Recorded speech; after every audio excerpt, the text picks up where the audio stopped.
You think she still sees you the way she did at the beginning. She doesn't.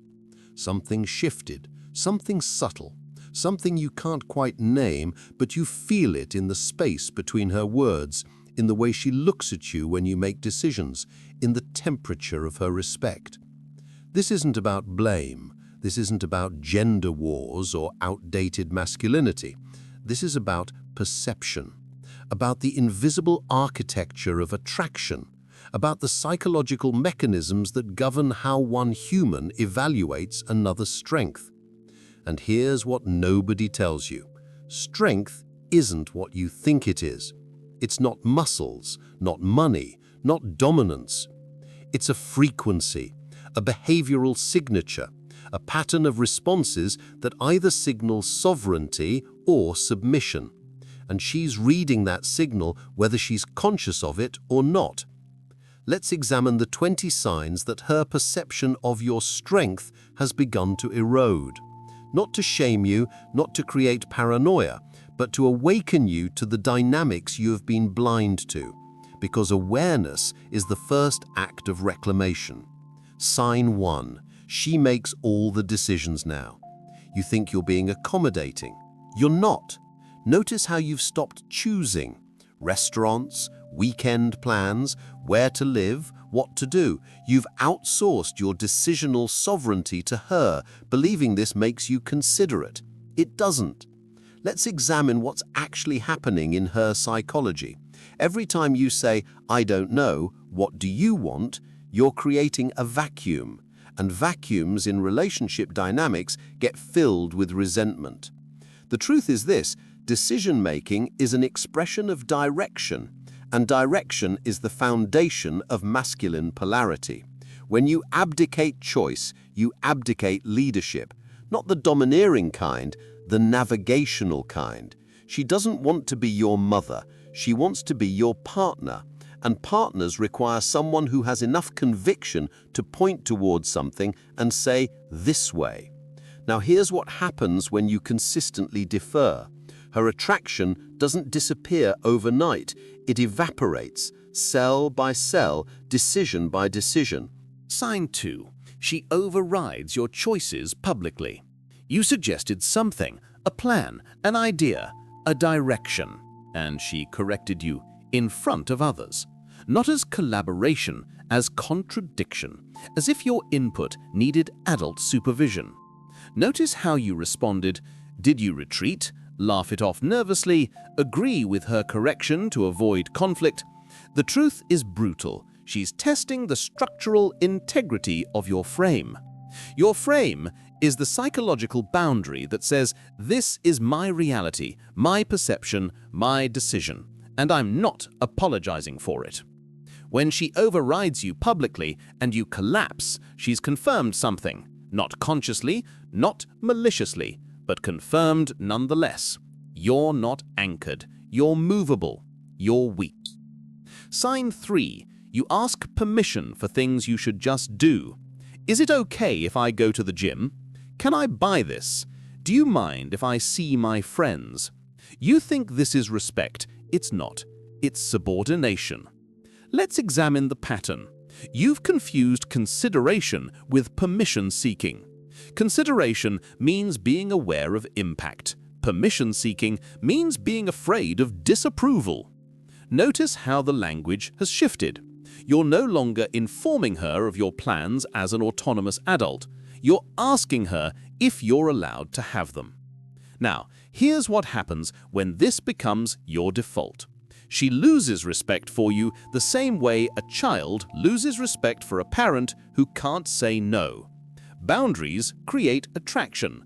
Permissionless living creates contempt. Sign 4. She raises her voice and you shrink. Arguments happen, tension happens.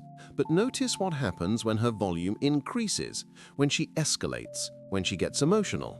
Do you match her energy? Do you hold your ground calmly? Or do you fold? The truth is this: emotional intensity isn't something to fear. It's something to meet, not with aggression, with presence. When you shrink in the face of her anger, when you apologize reflexively just to de-escalate, when you abandon your perspective to restore peace, you're training her to see you as controllable. Let's examine the deeper mechanism. She's not testing you to be cruel, she's testing whether you have a center, whether you can remain yourself when the emotional weather turns dark.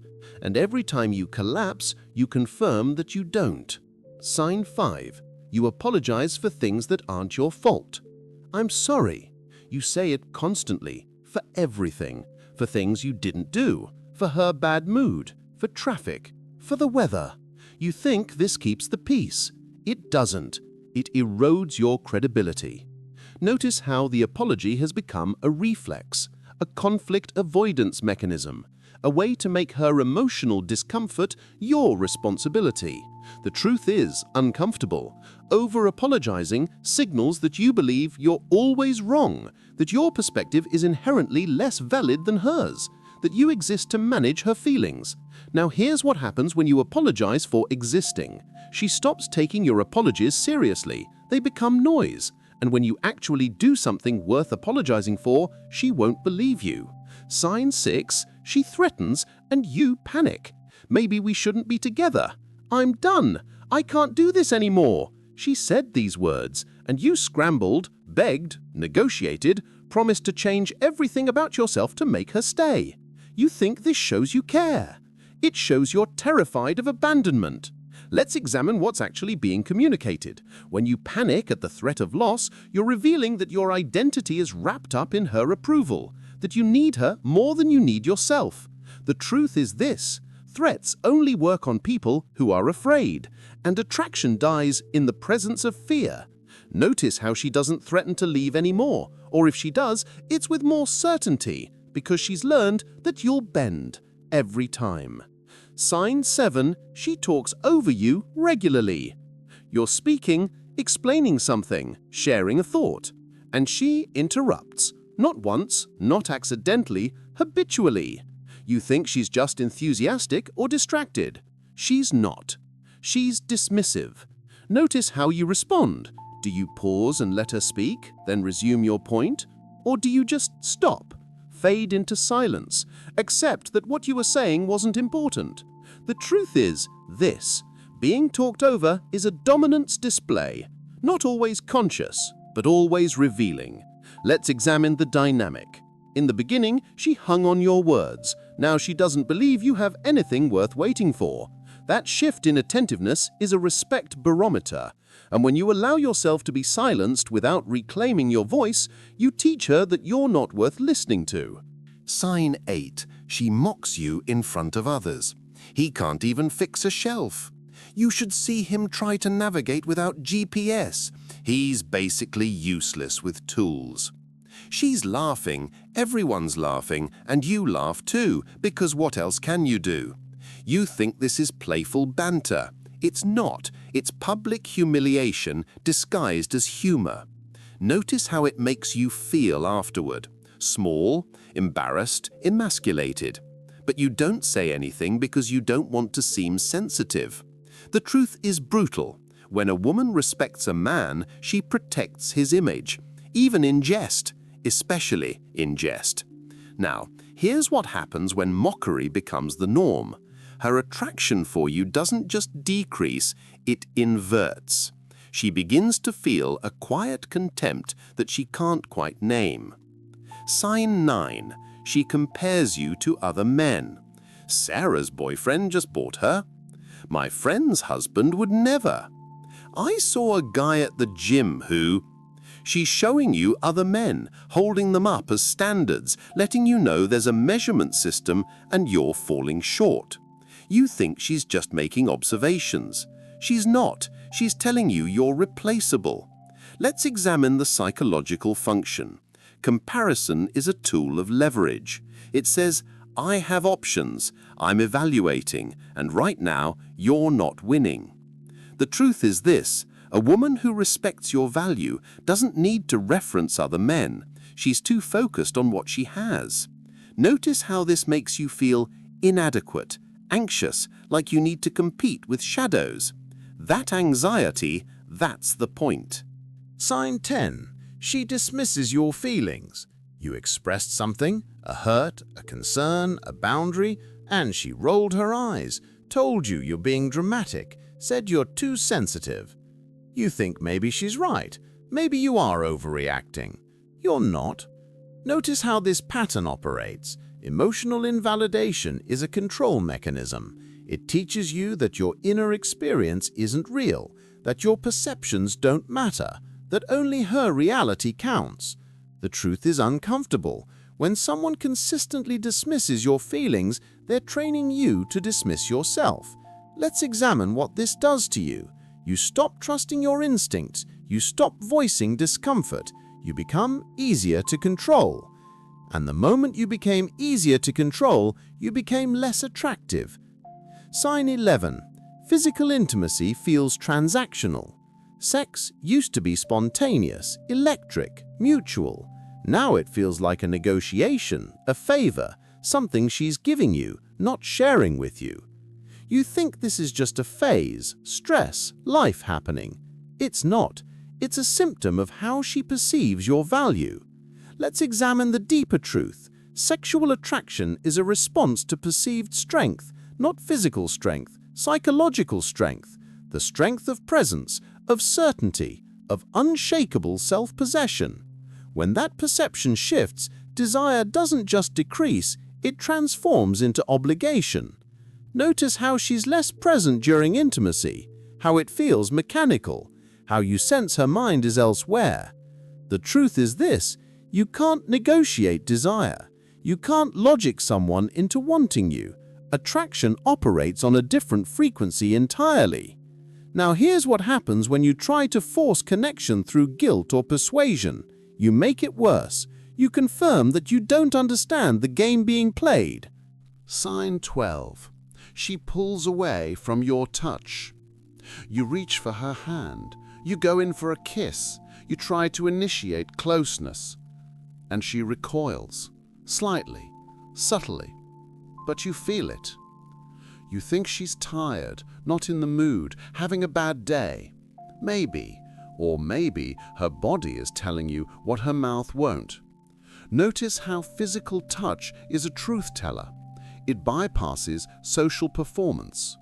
When someone's body pulls away from yours, it's not lying. The truth is brutal.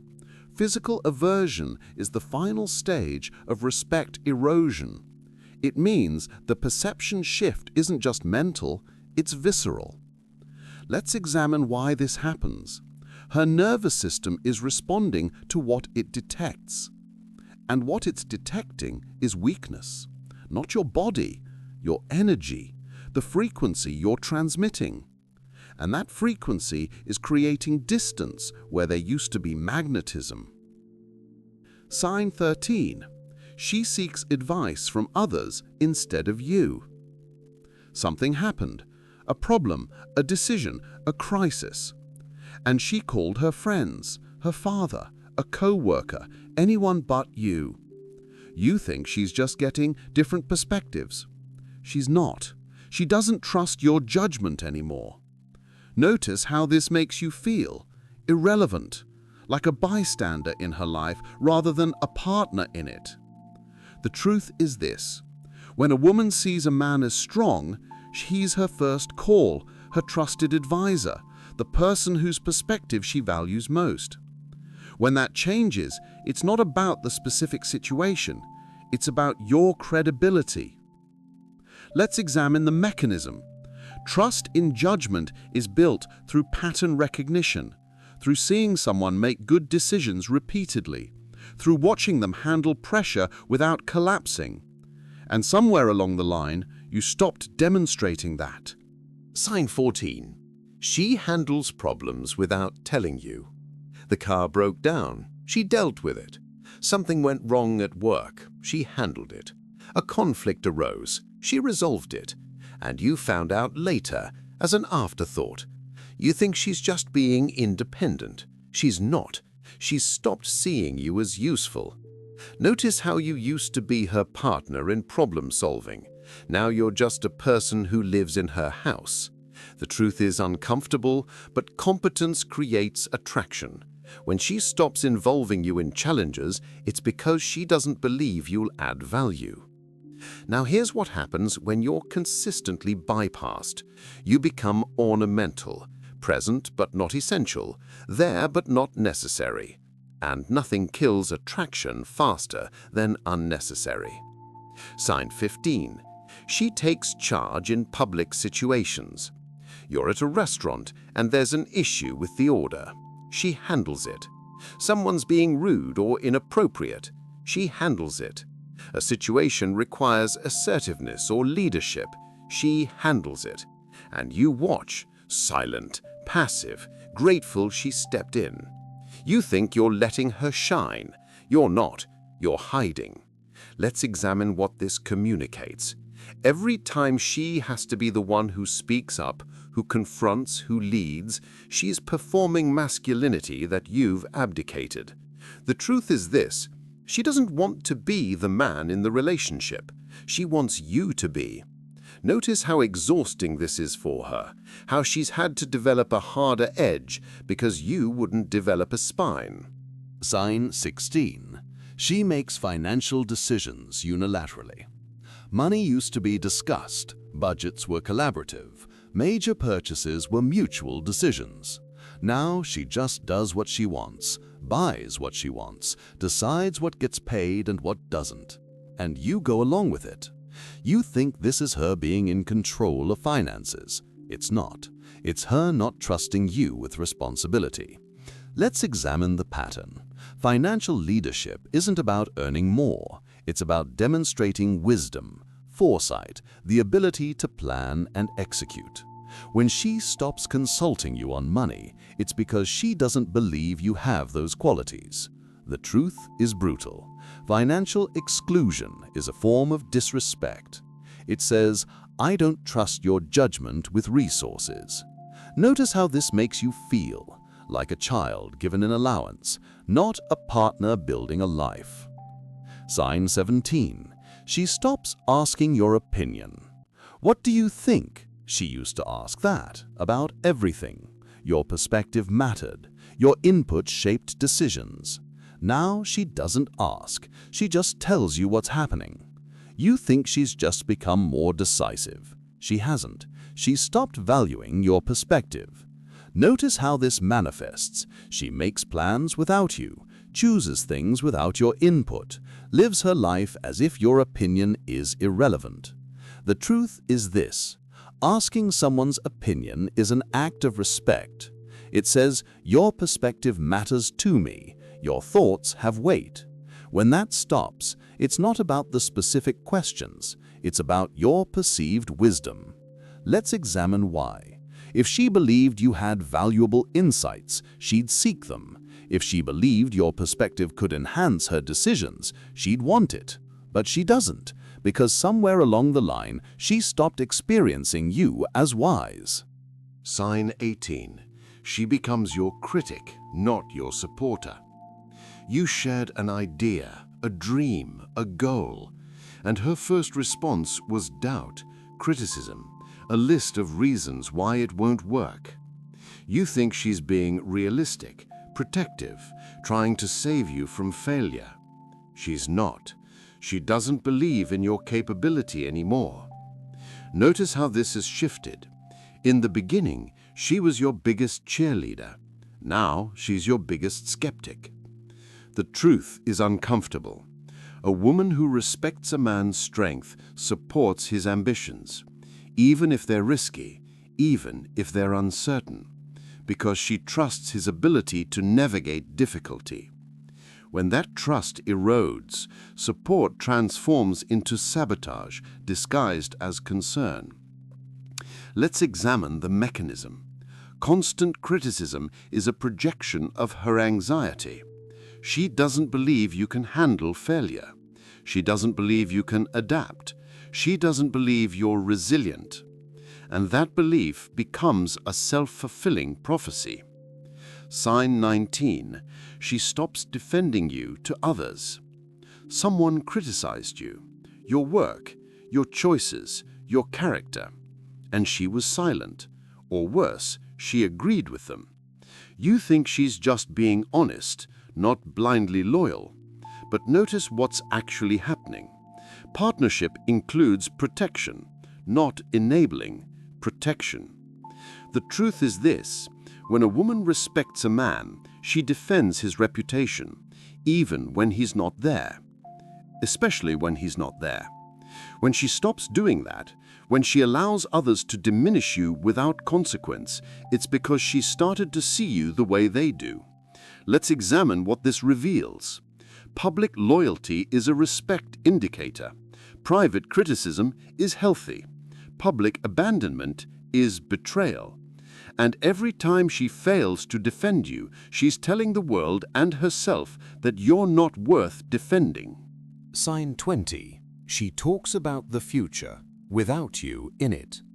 Plans are being made, dreams are being discussed, the future is being imagined. And you notice something? You're not in it. She talks about when I do this, not when we do this. She plans as if she's single. She dreams as if you're temporary. You think she's just being independent, maintaining her own identity. But the truth is darker. She's already started the process of leaving. Maybe not physically, but psychologically. Notice how this makes you feel. Like you're watching someone drift away in slow motion. Like you're being phased out of your own relationship. Let's examine what this means. When someone stops including you in their future, it's because they've stopped seeing you as essential to it. The relationship has become a placeholder, a holding pattern, something she's in until something better appears. And that something better? It's not another person necessarily. It's the version of herself that's strong enough to leave. So here you are. 20 signs, 20 uncomfortable mirrors reflecting patterns you've been avoiding. And now you have a choice. The truth is this: none of these signs are death sentences. They're not irreversible. They're not judgments of your worth as a human being. They're feedback, behavioral data, information about how your actions are being perceived and interpreted. Let's examine what you do with this awareness. You could spiral into shame, into defensiveness, into blame. You could make this about her being shallow or ungrateful or impossible to please. Or you could do something revolutionary.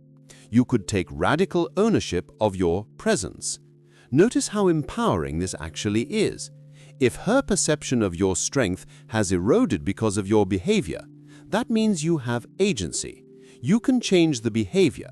You can reclaim your center, not for her, for you. The truth nobody tells you: strength isn't performed for approval. It's not a costume you wear to keep someone attracted to you. It's a state of being, an internal alignment between what you value and how you act. Now, here's what happens when you stop seeking validation and start living from sovereignty. Everything changes. You stop apologizing for existing. You make decisions without needing permission. You hold your ground in conflict without collapsing. You stop over-explaining and over-apologizing and over-accommodating. You reclaim your voice, your space, your right to take up room in the world. And something interesting happens. Her perception shifts back, not because you're manipulating her, but because you've become the kind of person who commands respect simply by existing. Let's examine the deeper truth. This was never about her. It was always about you, about whether you had the courage to look at your patterns without flinching, to see where you've been weak and choose differently. Awareness is your shield. Consciousness is freedom. The relationship might survive this transformation. It might not. But that's not the point anymore. The point is that you've stopped abandoning yourself to keep someone else comfortable. The point is that you've remembered what it feels like to be sovereign.